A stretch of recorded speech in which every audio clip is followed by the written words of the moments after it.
Kochi MG റോഡിലെ പബ്ബിൽ അതിക്രമം നടത്തിയ ഗുണ്ടാ സംഘത്തെ ബംഗളൂരിൽ നിന്ന് പിടികൂടി. എറണാകുളം സെൻട്രൽ പോലീസാണ് പ്രതികളെ പിടികൂടിയത്. കുപ്രസിദ്ധ ഗുണ്ട മരട് അനീഷിന്റെ ഗ്യാങ്ങിലുള്ളവരാണ് പിടിയിലായവർ. കൊച്ചിൻ കോർപ്പറേഷൻ കോൺഗ്രസ് കൗൺസിലർ ടിബിൻ ദേവസിയാണ് പ്രതികൾ മർദ്ദിക്കാൻ ശ്രമിച്ചത്.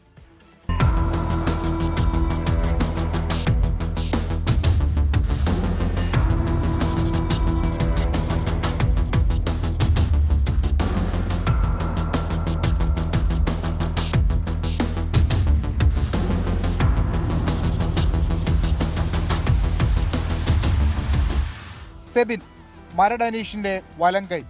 MG റോഡിലെ പബ്ബിൽ സുഹൃത്തുക്കൾക്കൊപ്പമെത്തിയ സെബിനും കോൺഗ്രസ് കൗൺസിലർ ടിബിൻ ദേവസിയും തമ്മിൽ തർക്കമുണ്ടായി. ടിബിൻ തന്റെ മുടിയിൽ പിടിച്ചു വലിച്ചതാണ് സെബിനെ പ്രകോപിപ്പിച്ചത്. ഇരുവരും തമ്മിൽ നേരത്തെയും ചില പ്രശ്നങ്ങൾ ഉണ്ടായിരുന്നു.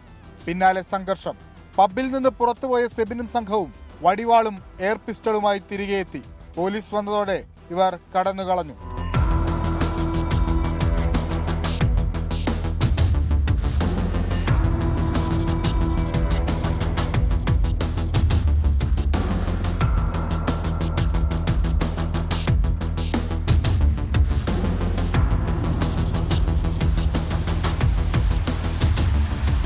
ഒടുവിൽ ബംഗളൂരുവിലെ ജിമ്മിന് മുകളിലുള്ള ഒറ്റമുറിയിൽ ഒളിവിൽ കഴിയവെയാണ് സെൻട്രൽ SI അനൂപ് ചാക്കോയുടെ നേതൃത്വത്തിലുള്ള സംഘം സെബിനെയും കൂട്ടരെയും പിടികൂടിയത്.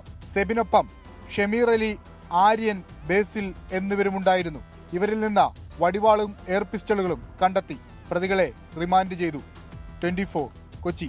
ലോകത്തെവിടെയായാലും ഏത് സമയത്തും 24 വാർത്തകളും ഓഗ്മെന്റഡ് റിയാലിറ്റി പാക്കേജുകളും എക്സ്പ്ലെയിനറുകളും വിശദമായി കാണാൻ ഞങ്ങളുടെ YouTube ചാനൽ നിങ്ങൾക്ക് സബ്സ്ക്രൈബ് ചെയ്യാം.